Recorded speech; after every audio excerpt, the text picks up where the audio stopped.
हमारी मदद करके, हमारा एक बहुत बड़ा काम करके उप मुख्यमंत्री एकनाथ शिंदे साहब ने जो है आगे का भी हमारे लिए मदद का पूरा मामला बना रखा है। तो मेरी सबसे गुजारिश है, मेरे साथ जो है शिंदे साहब का नारा लगेगा, उप मुख्यमंत्री एकनाथ शिंदे साहब आगे बढ़ो, शिंदे साहब आगे बढ़ो। शिंदे साहब नहीं मानते और इसको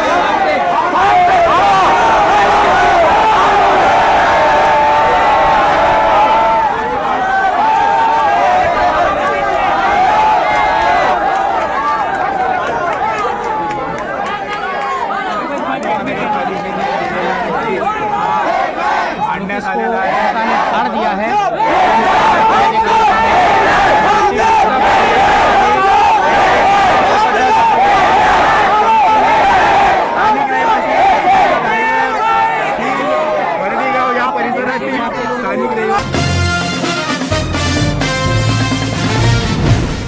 थोड़ा सा बातों को अभी ध्यान से सुनिए।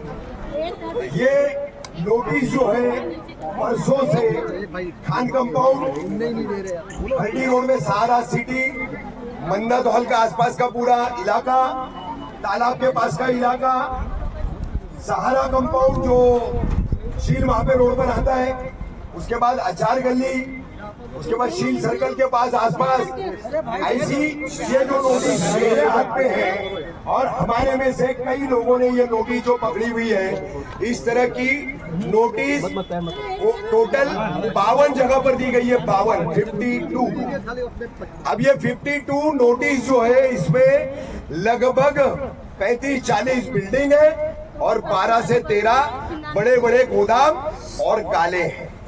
ऐसे गोदाम जहां पर कम से कम 5, 7, 10 लोग रोजाना अपना रोजगार कमाते हैं, नौकरी करते हैं।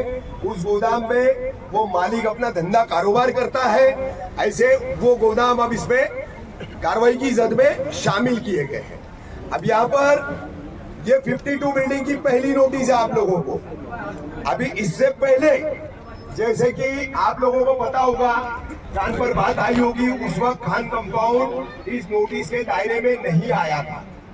तकरीबन 13 अगस्त जब अनम पैलेस पर हम विरोध करने के लिए खड़े हुए थे, 13 अगस्त को जो हाईकोर्ट का एक ऑर्डर फिर से हुआ था, तो उससे पहले आपको बता दूं कि एवी के कंपाउंड जो पूरी तरह से तोड़ा गया, उस एवी के कंपाउंड में जो रिट पिटीशन सुभद्रा रामचंद्र टकले ने फाइल किया था, वो रिट पिटीशन उसकी सुनवाई जो है लगातार चल रही है।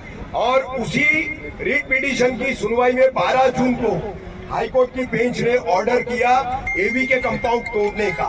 और साथ में ही कारपोरेशन को क्या बोला कि एक जगह पर अगर इतने ज्यादा इलीगल स्ट्रक्चर खड़े हो सकते हैं, तो आपने और कितनी जगहों पर जो है अनदेखी की होगी। तो पूरा ढूंढा जाए, ऐसा नहीं कि सिर्फ शील का ये जुड़ा हुआ तमाम इलाका जहां पर आजकल हम सब खड़े रह रहे रोड पर लड़ने की तैयारी कर रहे हैं, उसमें मुमरा कौसा भी है। उसमें इसी दीवा प्रभाग समिति में आने वाला दीवा 27, 28 और ग्रामीण का जो 29 का इलाका आता है, आप ये आधा 29 वार्ड में हो और वहां आगे वो 29 वार्ड पड़ता है।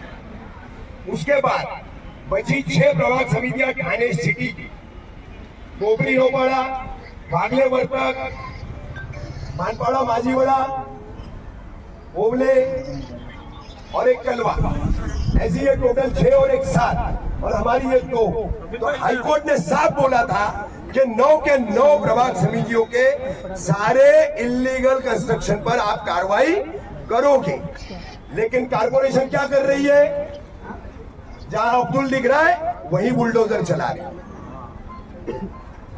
कारपोरेशन की ये नीति है।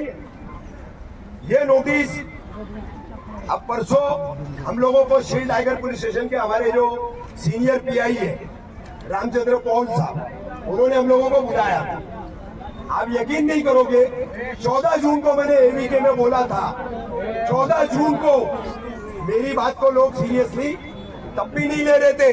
और आज भी मैं देख रहा हूं कि जिस तरीके से मोहरा कौसा शील पे लोगों ने लेना चाहिए वो नहीं ले रहे। मुर्गी के दड़बे की कहानी अपने ऊपर फिट कर रहे हैं कि कसाई ने 2 निकाला, आज काटा। मेरी तो बारी नहीं आई, लेकिन कटेगी सबकी गर्दन, बारी आएगी सबकी। तो तैयार हो अब लड़ने के लिए?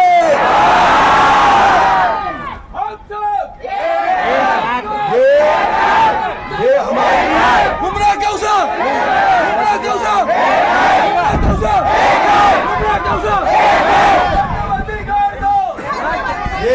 ये हमारी लड़ाई जो है, ये हमारा आंदोलन जो है, ये घर बचाओ आंदोलन है, छत बचाओ आंदोलन है। ये हमारा अपना जो है जिंदगी का सरमाया, एक कमाई भी जमा पूंजी जो है, आपके घर के कमाने वाले जो भी फर्द होंगे, उन्होंने जो मेहनत की होगी, कम पड़ रहा होगा। हमारी माँ बहनों ने जेवर बेचे होंगे, कम पड़ रहा है, पोजीशन नहीं मिल रहा है, ताबा नहीं मिल रहा है, तो मेरा मंगलसूत्र रख दो, मेरी कंगनी रख दो, मेरा कान का रख दो, मेरा सब कुछ रख दो। क्यों? ये ख्वाब हर किसी का क्या होता है कि मेरी अपनी छत हो, मेरे अपने बाल बच्चों को जो है मैं बिल्कुल एकदम बेखौफ माहौल में जो है रखूं। कभी भी मकान मालिक कहेगा खाली करो, इस तरह की परेशानियां जो लोग झेलते हैं, तो उसकी वजह से आदमी का जो सपना होता है, तो वो सपना आप लोगों ने पूरा किया। उसमें कानूनी और गैर कानूनी, अब उस परिभाषा पे न मुझे जाना है और न मैं किसी से उस पर बात करना चाहता हूँ। ये हमारा छत है, हम आपको इसको हाथ लगाने नहीं देंगे, किसी भी हाल में नहीं देंगे। अब आपको बताऊं, नोटिस के तहत मैंने बताया इसमें 52 है, 52 सर्वे। पहला सर्वे हुआ 53 का। अब इसकी कड़ी में आपको बताता हूँ। एवी के कंपाउंड, उसका पिटीशन, दोस्ती का पिटीशन, वो क्लब हुआ उसमें। उसके बाद मुमरा पब्लिक स्कूल वाली बिल्डिंग का पिटीशन, वो क्लब हुआ उसमें। 3 पिटीशन क्लब करके हाईकोर्ट चला रहा। अब हाईकोर्ट ने 12 जून को जो इंक्वायरी कमीशन अपॉइंट किया, थाने डिस्ट्रिक्ट कोर्ट के सेशन जज नंबर 6 श्री जी भंसाली, इनको अपॉइंट करके इंक्वायरी लगवाई। अब इस इंक्वायरी में क्या हुआ, जैसे कि कितने लोगों को मालूम है, खान कंपाउंड को लेकर के एक PIL 2021 में फाइल की गई थी। कितने लोगों को मालूम है? कुछ तो लोगों को मालूम होगा, या मुझे ऐसा लगता है काम करने वाले जो लोग हैं उनको अच्छे से पता है कि ये जितनी भी बिल्डिंग्स खड़ी हुई है आपके यहाँ पर, शुरू से यहाँ पर जो पहले अनम क्या कौन सी बिल्डिंग बनी है, अमन पार्क पहली बिल्डिंग मेरे ख्याल से वो है, और उसके बाद से सिलसिला यहाँ पर शुरू हुआ था 2019-20। अब 5 साल हो चुका है लगभग, यहाँ पर कई सारी इमारतें बन चुकी है, उसमें लोग रह रहे। तो ये PIL जो थी, इसके अंदर कुछ लोगों को स्टे भी मिला है, लेकिन अब तुमको बेघर करने की सोच रखने वाले, साजिश रखने वाले लोगों ने क्या किया, जो इंक्वायरी अब एवी के कंपाउंड के तहत चल रही है, उस जज के पास जाकर के उसी PIL में के ये 52 बिल्डिंग का जो डेटा था वो उन्होंने उस इंक्वायरी में सबमिट किया। तो ये आपको नोटिस है, ये उसका नतीजा है। 53 का जो उसके पहले सर्वे हुआ, वो भी फोटो, वो भी इमारतें, गोदाम, उसमें 3-4 गोदाम है, तो वो लिस्ट भी फोटो के साथ देने वाला ग्रुप यही है। अब एक बात सोचो, मैंने अनम पैलेस में देखा, मेरे कुछ हिंदू भाइयों के परिवार थे। अभी मैंने सारा सिटी में देखा, मेरे कुछ हिंदू भाइयों के परिवार थे। तो ये जो एलिगेशन कर रहे, जो इस तरीके से जाकर के इंक्वायरी कमीशन में फोटो देकर, डेटा देकर के यहाँ पर ये कार्रवाई का अब तक नौबत जो ला चुके हैं, तो मैं आपको बता दूं वो लोग कौन है। शील गांव का पुलिस पाटिल संतोष सुदाम भोई, पहला नाम। दूसरा नाम मनसे से जुड़े हुआ यहाँ का पदाधिकारी शरद गुनाजी पाटिल। तीसरा नाम कांग्रेस की वैशाली भोसले। और इनके साथ ये साफ बोलता हूं मैं, ये पर्दे पर है। ये लोग कंप्लेन करना, इंक्वायरी कमीशन में जाना, वहां डेटा देना, ये पर्दे पर है। इनके पीछे और कम से कम मेन 2-3 लोगों को मिला करके और 10 से 12 लोगों का ग्रुप है।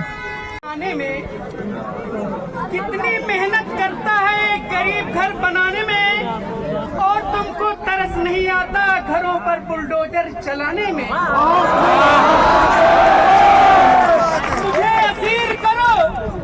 मुझे असीर करो या मेरी जुबां काटो, मेरे ख्यालों को बेड़ी पिन्हा नहीं सकते।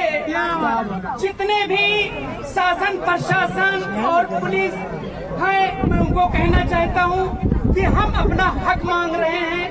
हम जो भी मोर्चा धरना प्रदर्शन शांतिपूर्ण तरीके से करेंगे, किसी को कोई तकलीफ नहीं होगी, हम अपनी बात कहेंगे।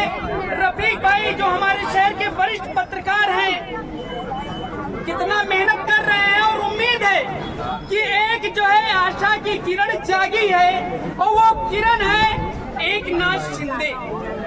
वही एकनाथ शिंदे हम कहेंगे कितना वफादार नेता है।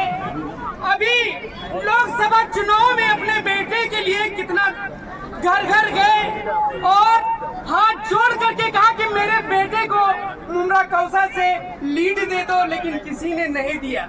लेकिन फिर भी वफादारी देखो किस तरीके से अपने सबके लिए वो खड़े हैं। रफीक भाई की बात मानी, उनके साथ समाज सेवक अनवर कच्ची थे और काफी लोग गए थे और उनकी बातों को माना है। उम्मीद है कि राहत मिलेगी, और हम तो ये कह रहे हैं कि कुदरत भी साथ देगी, जज के भी दिल में आएगा कि ये गरीब आखिर कहाँ जाएंगे। बस कहने का मतलब है कि हम सबको एक रहना है, और एक रहेंगे तभी हम जीतेंगे, नहीं तो ये हम नहीं जीत सकते, हमको हारना है। इसी के साथ इनकलाब जिंदाबाद, इनकलाब जिंदाबाद, इनकलाब जिंदाबाद।